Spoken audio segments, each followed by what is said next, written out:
বিসিবির সর্বশেষ নির্বাচনে ক্লাব ক্যাটাগরিতে ৭৪টি ভোটের মধ্যে সর্বোচ্চ ৭৩ ভোট পেয়ে পরিচালক নির্বাচিত হয়েছেন তামিম ইকবাল।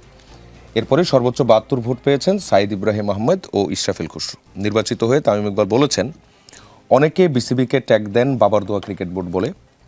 এবার বাবার দোয়া ক্রিকেট বোর্ডকে ক্রিকেটের দোয়ায় পরিণত করতে পারি কিনা সেটা দেখি। তামিম কি পারবে বাবার দোয়া ক্রিকেট বোর্ডকে ক্রিকেটের দোয়ায় পরিণত করতে? ফলাফলের বাকি চিত্রটা দেখে কি মনে হয়? প্রথমে আমি তামিম ইকবালকে অভিনন্দন জানাতে চাই এই কারণেই আসলে যে তিনি হচ্ছেন 14, 18, 24-এ শেখ হাসিনার নির্বাচনের যে ভোটের শতকরা হার, প্রাপ্তির হার, রাতের ভোট বলেন, দামি ভোট বলেন, কিংবা যেই ভোট বলেন না কেন, সেই প্রাপ্তির হারও কখনো 90% ছাড়াতে পারেনি। সেখানে জনাব তামিম ইকবাল প্রায় 99% ভোট পেয়েছেন এবারে বিসিবি নির্বাচনে। এবং তিনি আসলে আমার কাছে মনে হয় এই মুহূর্তে যে তিনি উত্তর কোরিয়ার কিম জং উনকেও ছাড়িয়ে গিয়েছেন আসলে, এবং এই জন্য অবশ্যই তার অভিনন্দনটা প্রাপ্য। কিন্তু আসলে সত্যি কথা বলতে কি, আমাদের খারাপ লাগে কোন জায়গাটাতে, ধরেন বিসিবির মতো একটা প্রতিষ্ঠান এভাবে তামিম ইকবাল বিসিবির প্রেসিডেন্ট হবে একটা প্রক্রিয়ার মধ্য দিয়ে, এটা খুব বেশি আমাদের কাছে অনাকাঙ্ক্ষিত, অপ্রত্যাশিত না আসলে।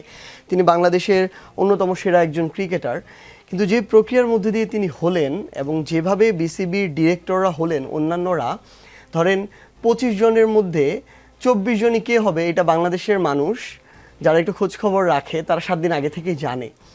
তো এরকম যদি আমরা একটা ক্রিকেটের জায়গাকেও এরকম দলীয়করণ করি, স্বজনপ্রীতির জায়গায় নিয়ে যাই, বাবা মা ভাই বোন আত্মীয় স্বজন শালা দুলাভাই থেকে শুরু করে তাদেরকে দিয়ে এরকম করে বোর্ডটা সাজাই, এটা আমাদেরকে অনেক বেশি হতাশ করে। বিএনপি তাদের ক্ষমতার অপব্যবহার, সংখ্যাগরিষ্ঠ ক্ষমতার অপব্যবহার প্রশাসক বসিয়ে করবে, গভর্নর বসিয়ে করবে, ব্যাংক দখল করে করবে, বিশ্ববিদ্যালয়ে ভিসি বসিয়ে করবে, এগুলো মানে কিছুটা মানে মানানসই আর কি, যদিও কোনোটাই অভ্যুত্থান পরবর্তী বাংলাদেশে কাম্য নয়, কিন্তু মানে রাজনৈতিক একটা দোলাচলের জায়গায় তারা তো কিছু ক্ষমতার অপব্যবহার দেখাবেই, যেটা তারা দেখাচ্ছে এখন।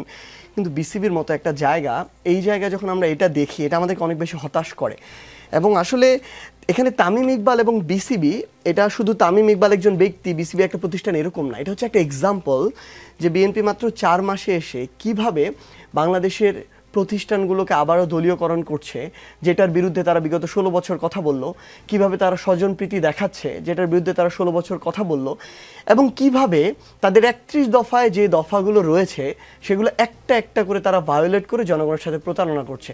সো এটা আসলে দিন শেষে এটা আমাদের আরেকটা, আমরা শুধু দৃষ্টান্ত দেখলাম, কিন্তু দিন শেষে বিএনপি এগুলো যা করছে এটার মধ্য দিয়ে বিএনপি নিজের ক্ষতিগ্রস্ত করছে, এটা যেমন সত্যি, সামগ্রিকভাবে আমাদের দেশের, আমাদের পুরো জনগণের যে সামগ্রিক আমাদের আকাঙ্ক্ষা, ওই জায়গাটাকে প্রতিনিয়ত তারা আঘাত করছে। আমি জানি না এটা আসলে বিএনপির পরিকল্পনা কি, কিন্তু আমি এটুকু অন্তত বিশ্বাস করতে চাই, জনাব তারেক রহমান প্রথম দিন বাংলাদেশে এসে যখন বললেন আই হ্যাভ এ প্ল্যান, আমি এটুকু বিশ্বাস করতে চাই যে অন্তত এই ধরনের প্ল্যান, তার প্ল্যানের অংশ কখনোই হওয়ার কথা না, হওয়া উচিত না।